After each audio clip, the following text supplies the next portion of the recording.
Bonjour tout le monde et bienvenue dans ce briefing des marchés du 1er juillet 2020. Avant toute chose, je vous laisse prendre connaissance de l'avertissement légal sur les risques.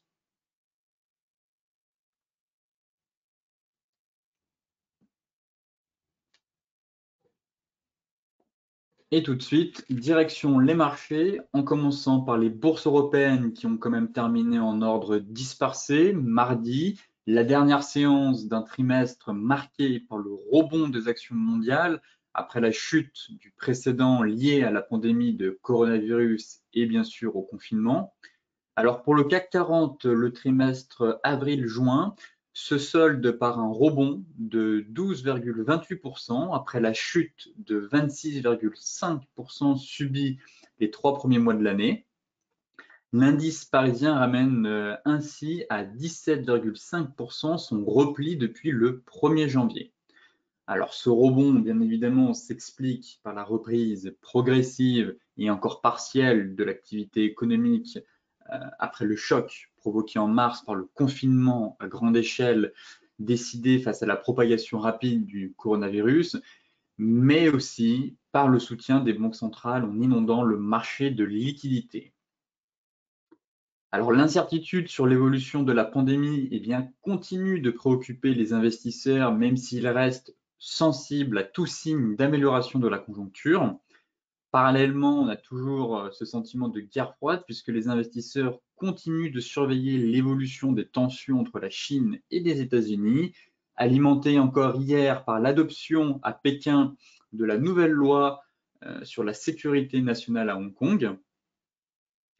Enfin, selon une enquête de Reuters auprès de gérants, les fonds mondiaux ont recommandé d'augmenter la part des obligations dans les portefeuilles en juin pour la porter à son plus haut niveau depuis 2012 aux dépens des actions dont le poids est revenu au plus bas depuis plus de 3 ans et demi. Côté indicateur, en Chine, les investisseurs ont pris connaissance de l'indice PMI manufacturier de juin qui confirme la reprise de l'activité en remontant à 50,9 le mois dernier, après 50,6 en mai, dépassant ainsi le consensus Reuters qui le donnait aux alentours de 50,3. Donc effectivement, là, on assiste actuellement à une phase d'expansion de l'activité, étant donné que le pivot se situe à 50 et qu'en général, au-dessus de 50, on évoque une expansion de l'activité, et en dessous de 50, généralement, on parle de contraction de l'activité. En Europe, le produit intérieur brut britannique a reculé, lui, de 2,2% sur les 3 premiers mois de l'année, sa plus forte contraction quand même depuis 1979. Côté US, Wall Street a clôturé mardi la dernière séance du deuxième trimestre nettement dans le vert, enregistrant au passage sa plus forte progression sur 3 mois depuis plus de 2 décennies. Alors après une chute spectaculaire de 20% sur les 3 premiers mois de l'année, le S&P affiche une hausse de plus de 19,95%. Donc, on a fait une chute de 20, on a rebondi de 20% sur l'ensemble du deuxième trimestre. Donc sa meilleure performance depuis le quatrième trimestre 1998, en plein boom des valeurs technologiques. Et derrière, ça avait bien sûr donné l'éclatement de la bulle des dot-com. Alors, soutenant la tendance de fond, l'indice de confiance du consommateur américain calculé par le Conference Board a poursuivi sa remontée en juin à un rythme plus soutenu qu'attendu. Les investisseurs restent toutefois prudents face aux multiples signes de résurgence des cas de contamination par le coronavirus aux États-Unis. Enfin, hier, on a eu le président de la Réserve fédérale, Jérôme Powell, qui a ainsi affirmé que l'évolution de la conjoncture économique restait quand même hautement incertaine. Pour rappel, ce soir, nous avons donc le FOMC, les minutes de la Fed, et donc Jérôme Powell prendra une nouvelle fois la parole pour pour donner les grandes lignes sur les mois, les semaines à venir concernant l'économie américaine. Donc là aussi, c'est un événement majeur, un catalyseur de la semaine. Donc prudence sur les marchés, surtout sur les paires en dollars, où on pourrait avoir vraiment quelques hausses de la volatilité et des grandes variations face à ces propos, du moins face aux propos à venir du président de la Fed. Alors, le docteur Anthony Fauci, le principal expert américain en maladies infectieuses, a de son côté prévenu que rien ne garantissait que les États-Unis disposeraient d'un vaccin efficace contre le Covid-19 et que la propagation du virus pourrait encore s'aggraver. Effectivement, pour rappel, hier, on a eu même avant-hier, en début de semaine, l'OMS qui a encore tiré une nouvelle fois la sonnette d'alarme en indiquant que l'épidémie n'était pas du tout sous contrôle actuellement et que le pire n'était peut-être pas derrière nous. Et que face au manque d'unité des pays dans le globe, eh bien, cela risquerait justement de s'aggraver si des mesures strictes n'étaient pas prises par certains États, notamment en Amérique du Sud et aux États-Unis. Et là, encore une fois, on a le docteur Anthony Fauci qui justement est venu renforcer les dires de l'OMS en ce début de semaine. Côté macro, eh bien, comme vous le savez, hier, c'était la clôture mensuelle, mais aussi trimestrielle. Eh bien, j'ai envie de dire une fête comme en 1999, puisque Wall Street a connu son meilleur trimestre depuis 1998.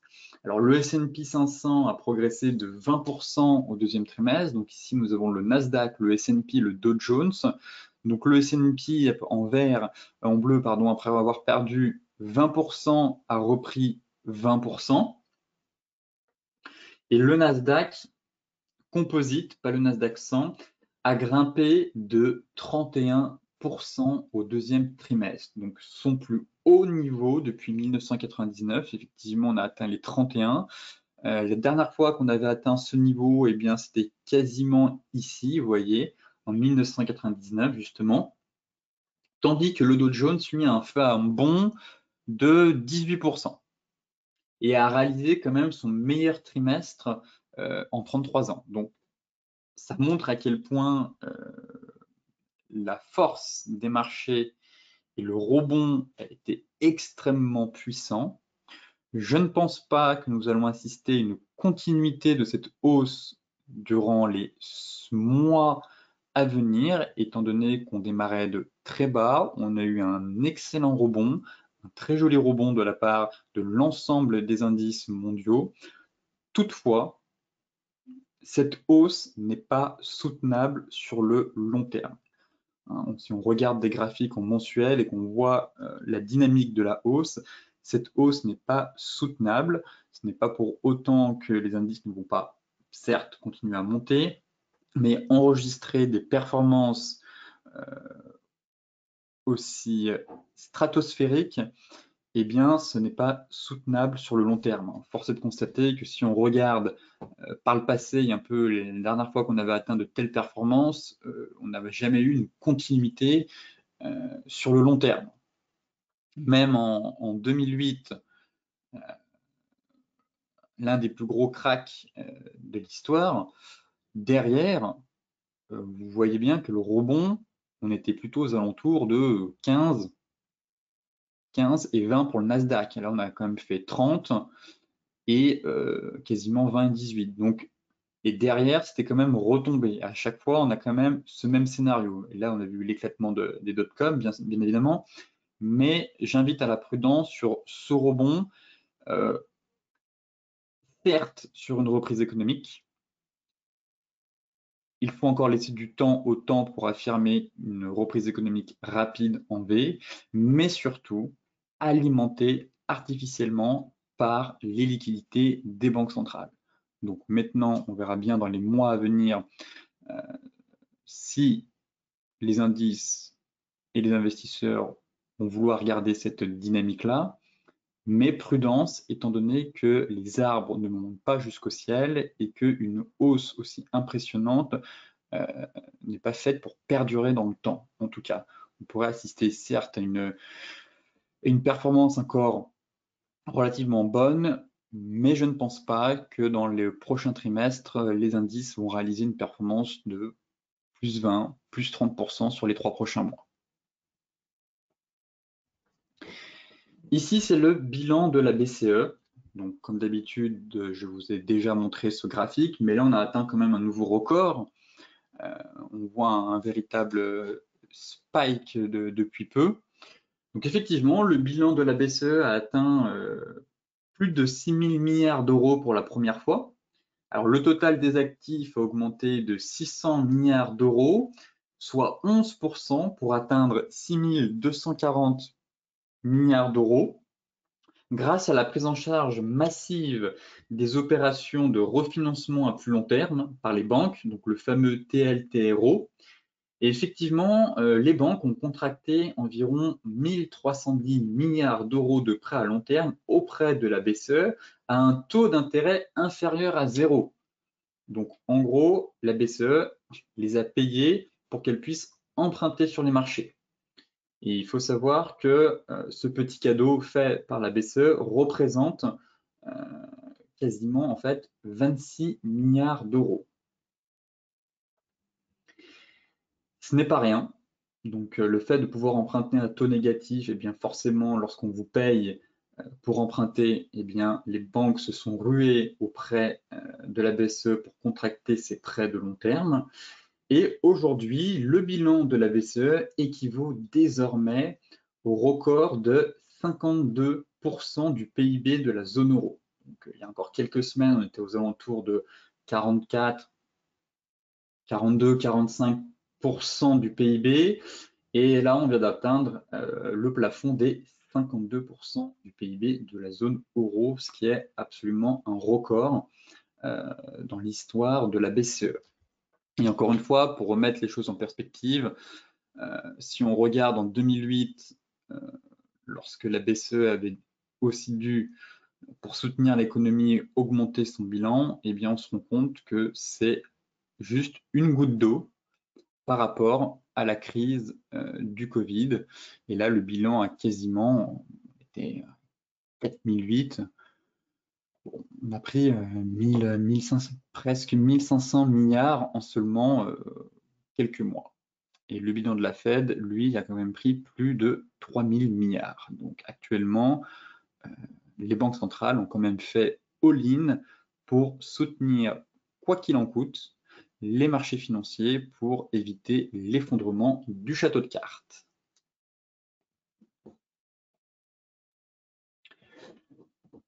Côté graphique, tout de suite, on va s'intéresser au CAC 40.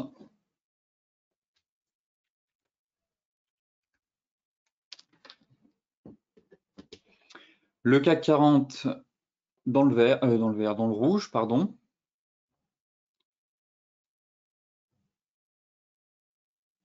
Donc toujours enfermé dans ce triangle. Toutefois, plus on se rapproche de l'apex, plus le triangle perd de sa vitalité, de sa pertinence, et donc on pourrait avoir un triangle larvé. Et donc, l'objectif théorique, lui, ne serait probablement pas atteint. Donc, effectivement, il faudrait une sortie pour moi au plus tard le 3 juillet. Mais étant donné que les États-Unis sont fermés pour l'Independence Day ce vendredi, le marché risque d'être complètement léthargique en l'absence des bourses US. Donc, même scénario, toutefois, en données 4 heures, il ne se passe pas grand-chose. Force est de constater que depuis le début de la semaine, on hésite, on travaille un peu la zone 4930. Dans l'attente d'un catalyseur, donc peut-être les PMI de cet après-midi à 15h45 et 16h, peut-être le discours de Powell surtout ce soir, mais je pense que jeudi va être une journée assez chargée.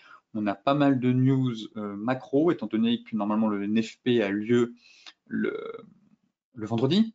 Et comme c'est un jour férié, le NFP aura lieu le jeudi. Donc, grosse journée qui nous attend jeudi à partir de 14h30. Et peut-être que ce sera le catalyseur de la semaine. Et cela permettra aux bourses de prendre enfin une direction claire. Et derrière, bien évidemment, on aura la semaine prochaine l'ouverture du bal concernant les résultats micro des entreprises pour le second trimestre.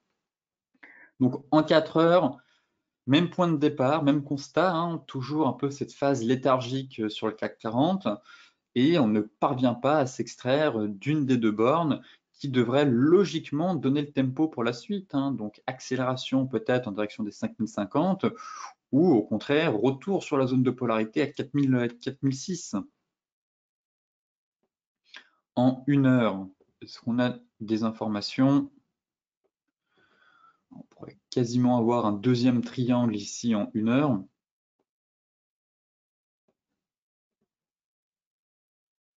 On sera en train de venir casser.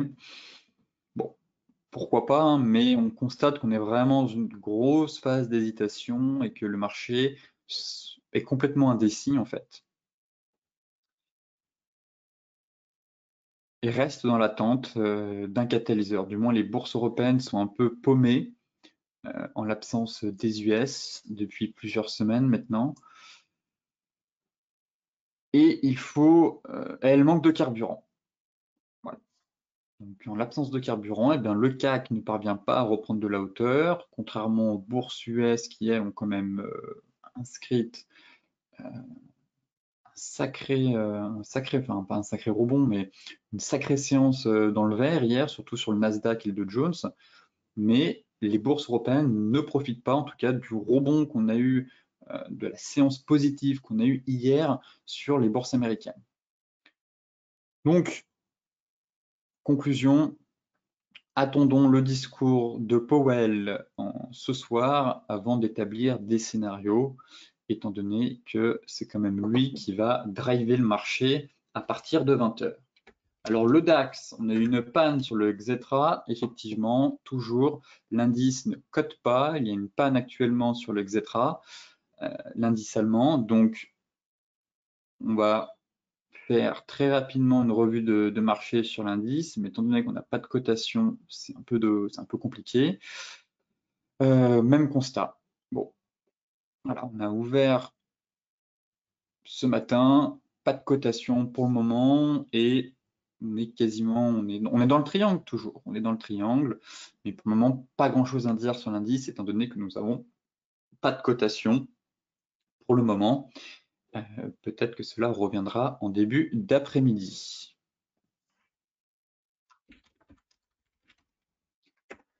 Le Dow Jones, belle hausse du Dow Jones quand même depuis le début de la semaine. Pour clôturer le mois et le trimestre en fanfare, j'ai envie de dire, ça permet d'embellir un peu les performances des gérants sur le mois, pour leur reporting client aussi trimestriel, donc au moins, voilà, ça permet de boucler ce trimestre sur une excellente performance de la part du S&P, du Dow Jones et du Nasdaq. Où en sommes-nous? Eh bien, on reste quand même dans ce sentiment de range entre 25 000 et 26 340.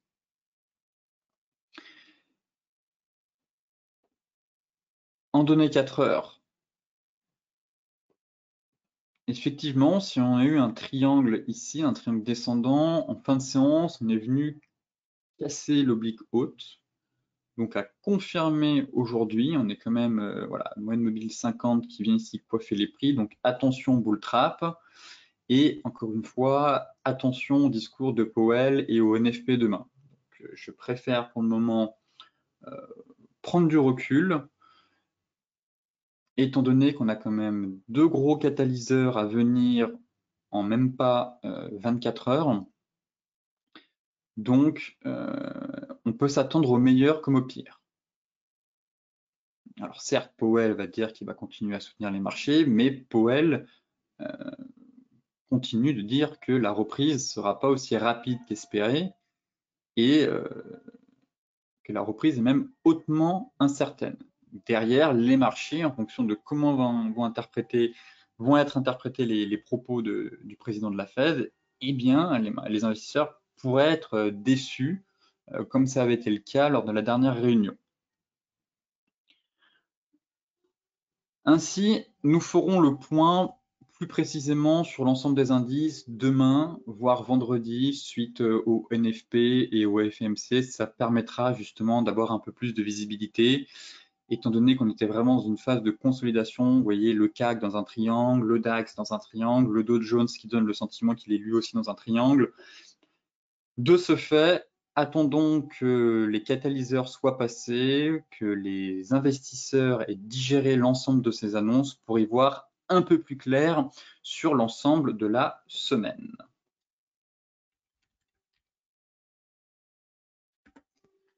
L'euro USD, pareil, même point de départ. On en parlait hier dans les stratégies bourse, mais toujours le sentiment qu'on est dans un triangle.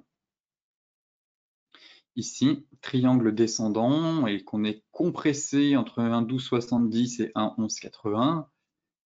Ainsi, voilà, il faut attendre la cassure. Pareil. Mais on voit que le marché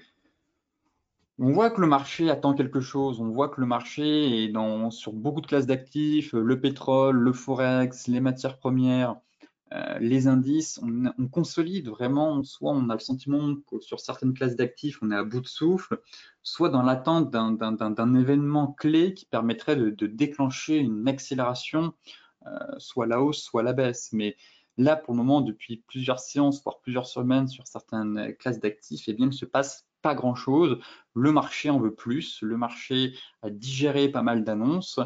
Euh, le marché a déjà pris connaissance de certains chiffres économiques qui montrent qu'on a une reprise rapide de l'économie, mais toutefois, ce n'est pas suffisant, en tout cas pour perdurer cette hausse. Et de ce fait, les investisseurs en veulent toujours plus. Et donc, en l'absence de catalyseur, eh bien, le marché consolide dans un triangle. Donc là, pareil, il faudra surveiller le pivot clé pour moi, qui est quand même les 1,1180. Donc, la cassure de ce niveau permettrait un retour, à mon avis, sur les indices, sur les indices 75.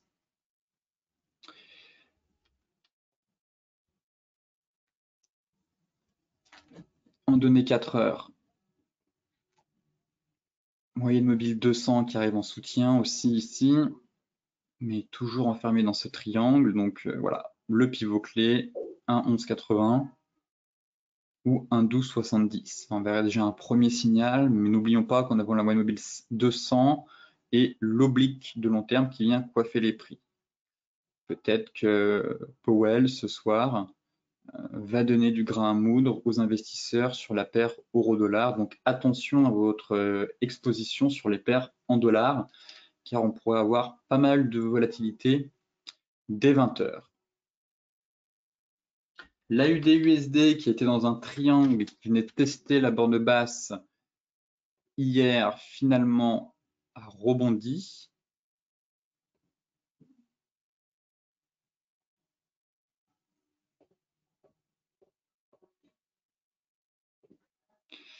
Alors, on va retracer le triangle. Pour le moment, voilà, on est sur la borne haute. Donc, on a eu un faux breakout par le bas. Voilà. Même constat. On s'approche dangereusement de l'apex. Donc, plus on s'approche de l'apex, encore une fois, plus le triangle a une probabilité soit d'être larvé, soit de ne pas atteindre son objectif théorique. Et effectivement, hier, on s'approchait de la borne basse, ça aurait pu donner une cassure, on a fait un excès et finalement on a réintégré. Et là, de nouveau, direction la borne haute. Donc encore une fois, d'ici ce soir, peut-être que l'AUD face au dollar va sortir de cette phase de consolidation afin de donner une direction claire. Donc toujours, les deux gros niveaux à viser, ce serait le retour sur la zone de polarité. Le retour sur la zone de polarité vers les 0,70-20 ou le retour sur la zone de polarité de support couplé à la MM200 et MM50 vers les 0,67.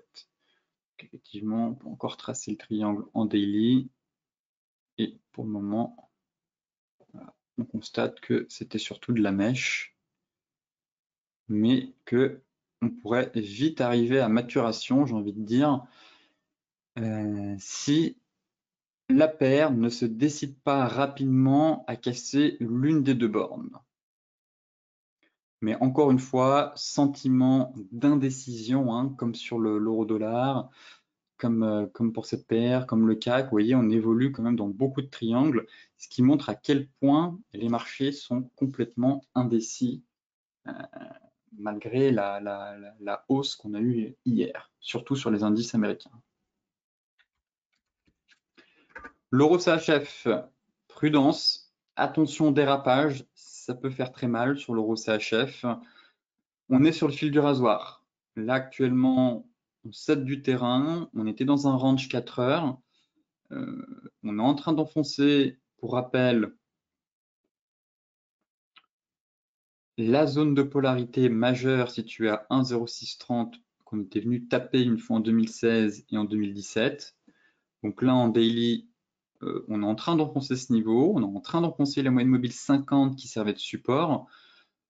Pour rappel, d'un point de vue de Fibonacci, si le marché retrace plus de 61,8, il y a une forte probabilité qu'on retrace l'ensemble du mouvement. Et donc là, actuellement, c'est le cas. Donc, retour sur les 1,05 derrière. Et on n'a pas vraiment de gros support en dessous qui permettrait de tenir l'euro. Donc, en cas de clôture, surtout hebdomadaire, sous ce niveau, eh bien, je m'attends à un retour de l'euro CHF sous les 1,05.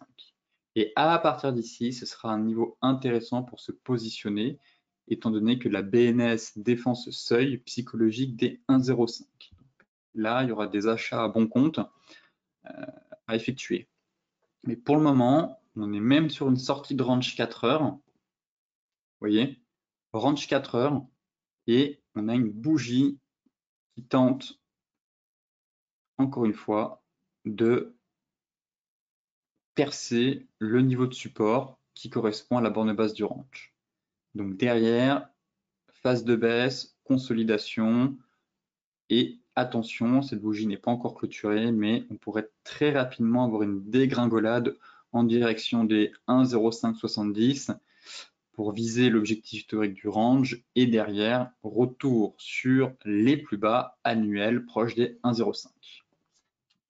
Le gold continue de briller.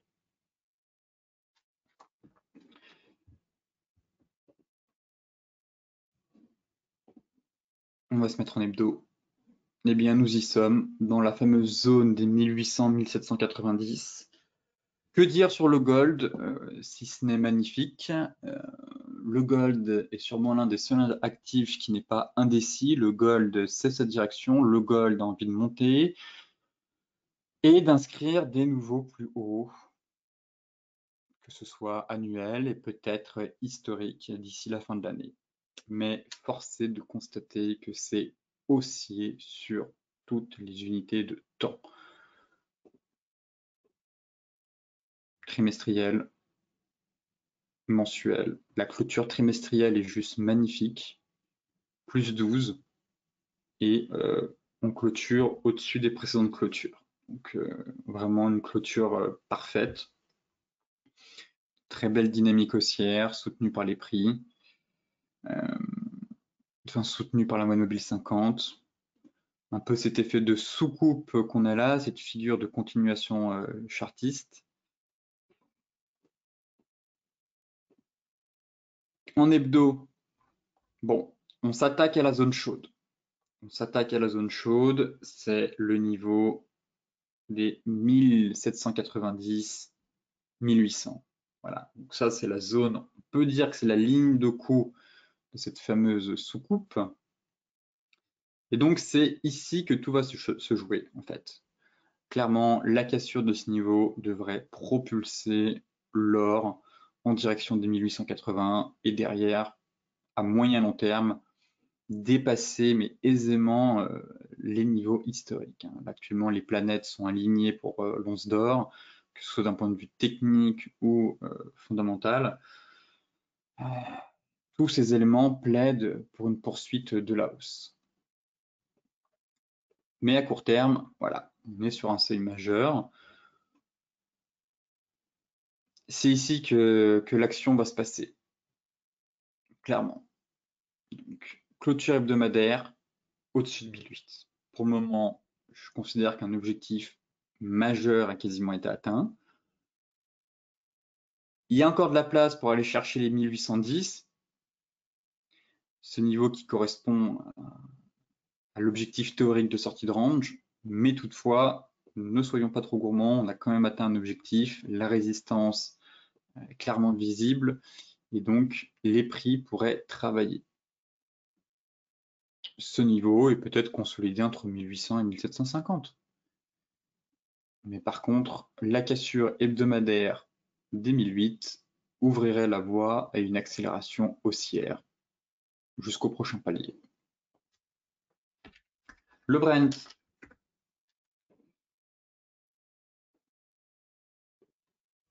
Bon, le Brent qui poursuit son chemin à l'intérieur soit d'un range, soit d'un triangle. Toujours pareil, hein, pas grand-chose à dire finalement. Vous voyez, hein, on est dans beaucoup de triangles. Là, je vous ai quand même montré pas mal d'actifs, CAC, DAX, Brent, Dow Jones. On est vraiment dans une grosse phase d'indécision, de consolidation sur l'ensemble du marché. Et comme je l'expliquais hier dans les stratégies bourse, je m'attends au cours des prochains jours, prochaines semaines, à un gros mouvement de marché. Alors, certes, soit, enfin, je veux dire, à la hausse ou à la baisse, mais là, on sent que le marché est compressé et qu'il devrait délivrer un signal, un mouvement assez puissant au cours des prochaines séances. C'est le sentiment que j'ai quand je scanne toutes les paires de Forex et que je vois qu'on évolue dans des triangles, des ranges, les matières premières, les indices. Donc, vraiment une grande phase d'indécision, mais qui devrait donner une grosse accélération, en tout cas à venir, au cours des prochains jours. Sinon, que dire sur le pétrole? Eh ben, pas grand-chose depuis hier. Hein. On a toujours l'impression qu'on est enfermé dans ce triangle ou ce range. Cadrer un peu cette dynamique à l'intérieur de ce canal, mais on ne se situe pas sur des niveaux, bon, ben là, pour les traders intraday, pourquoi pas, on est sur la borne haute de ce canal, mais les niveaux qui vont m'intéresser, ça reste quand même à... Voilà, je surveille toujours les niveaux des 43,50 ou de la cassure de cette oblique couplée au point d'équilibre de notre range.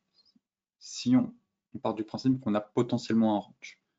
Donc, tant qu'on n'est pas sur ces deux niveaux, eh bien, j'attends tout simplement que le marché me donne un signal un peu plus clair, car pour le moment, on est un peu au milieu de nulle part.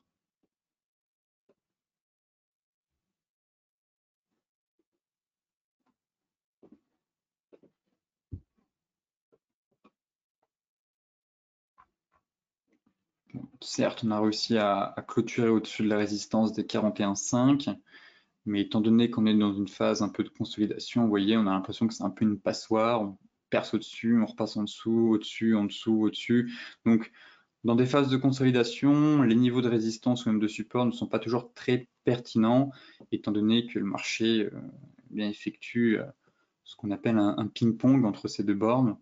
Donc on a l'impression que les niveaux de support et de résistance à l'intérieur du range ne sont pas très pertinents. Le light, même constat. Retour sur les 42.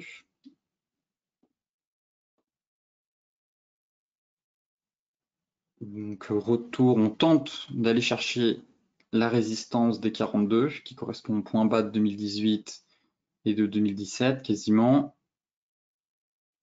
Donc pareil, une zone à travailler sur signal technique. On pourrait même avoir ce qu'on appelle, ils aiment l'appeler, une vague de Wolff, ici. 1, 2, 3, 4, 5. Effectivement, si le marché parvient à remonter en direction des 42, on a ce qu'on appelle une vague de Wolff. Donc 1.1 ici, 1.2, 1.3, 1.4 entre le point 3 et le point 2. Et là, on attaque le point 5.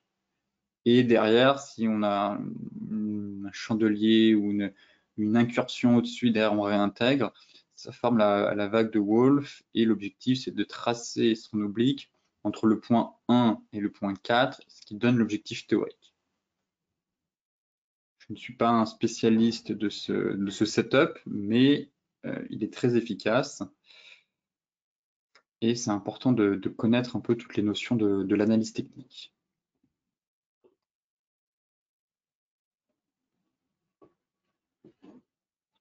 Sinon, en 4 heures, le sentiment qu'on retourne tester, vous voyez, la borne haute de ce range,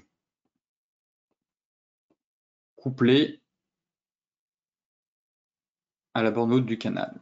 Pareil, on se situe un peu sur un niveau clé quand même, mais le gros niveau qui m'intéresse, ça reste comme les 42. De toute façon, on est prisonnier entre le niveau des 50 et le niveau des 61,8 à court terme.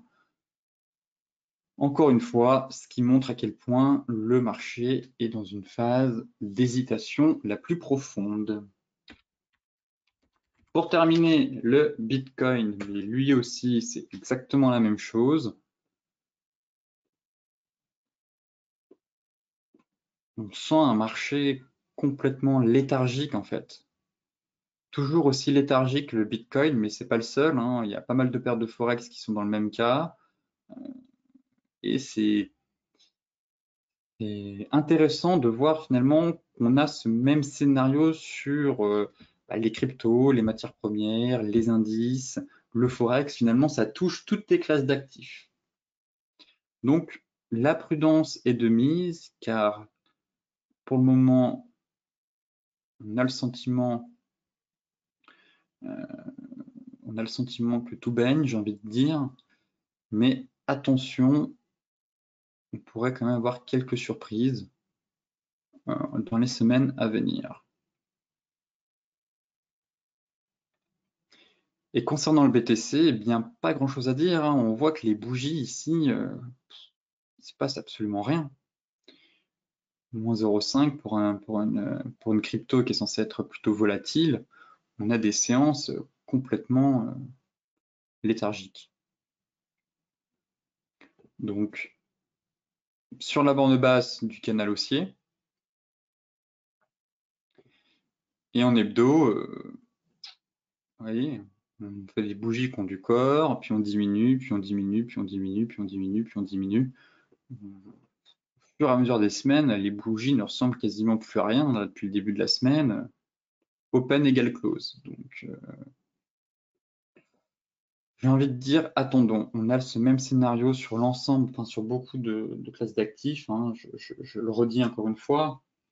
Mais c'est vrai que c'est compliqué d'établir un peu des scénarios, des prévisions, étant donné qu'il ne se passe absolument rien. J'ai quand même le sentiment qu'on a un marché qui est à bout de souffle.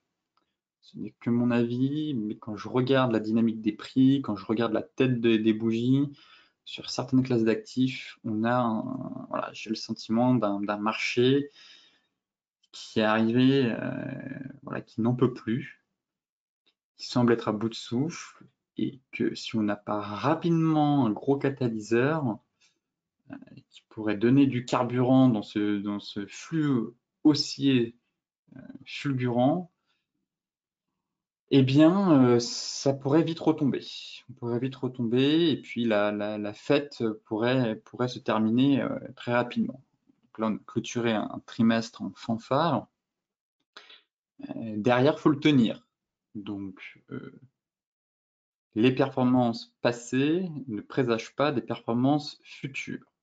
Ça, c'est une notion très importante à garder en tête. Et donc là, on démarre le mois et le trimestre sur de nouvelles bases.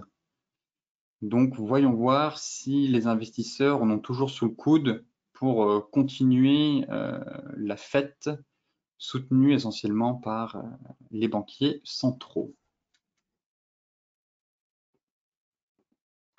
Sur ce briefing des marchés touche à sa fin. Comme d'habitude, pour celles et ceux qui souhaitent consulter le briefing dans son intégralité, je vous mets le lien de l'article dans la description de la vidéo. Pour rappel, le replay des stratégies bourse est disponible depuis ce matin pour celles et ceux qui étaient absents et qui souhaitent regarder, faire un tour d'horizon sur l'ensemble des actifs. Sinon, eh bien, je vous souhaite à toutes et à tous une excellente journée, de très bons trades. Soyez prudents avec le FOMC ce soir. Nous avons aussi les PMI à 15h45, 16h. Donc, attention à votre exposition sur les paires en dollars. Et on se retrouve demain pour faire un nouveau point sur les marchés.